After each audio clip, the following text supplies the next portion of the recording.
আপনাকেই বলছি, আপনি কি জানেন তুলনামূলক দুটি সম্পর্কের মধ্যে কোন সম্পর্কটি টিকে যায়? আসলে কি জানেন? আসলে সম্পর্কের ধরন যেমনই হোক না কেন, যখন সিদ্ধান্ত নেওয়ার পালা আসে যে দুটোর মধ্যে কিংবা তিনটের মধ্যে বা চারটের মধ্যে, অর্থাৎ সম্পর্কের সংখ্যা যতই হোক না কেন, এগুলোর মধ্যে কোনটি জীবনে গুরুত্ব পাবে? আসলে ব্যক্তিগত অভিজ্ঞতা বলি কিংবা পর্যবেক্ষণ, দুটো থেকেই দেখেছি যে সম্পর্ক জীবনে গুরুত্ব পায়, মূল্যায়ন পায়, সেই সম্পর্কটি, হ্যাঁ, সেই সম্পর্কটি জীবনে টিকে যায়। বাকি যেগুলো আছে সেগুলো সময়ের আবর্তে বিভিন্নভাবে, বিভিন্ন অজুহাতে, বিভিন্ন কারণ দেখিয়ে হারিয়ে যায়।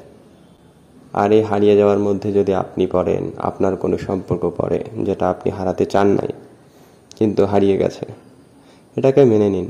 কারণ জীবনের সব সম্পর্কই আপনার মতো, আপনি যতটা গুরুত্বপূর্ণ ভাবেন, মনে করেন, ঠিক ততটা ঠিক ততটা গুরুত্ব অপরে দেবেই, এমনটা মনে করার কোনো কারণ নাই। কারণ তার ব্যক্তিগত অভিরুচি, পছন্দ অপছন্দ, গুরুত্ব, এই সব কিছু ভিন্ন হতেই পারে। সেখানে আপনি আপনার পছন্দসই যে সম্পর্ক, সেটা গুরুত্ব নাও পেতে পারে। ভালো থাকতে কথাটা যত তাড়াতাড়ি বুঝবেন, মানবেন, ততই ভালো থাকবেন, সম্ভাবনা বাড়বে আর কি।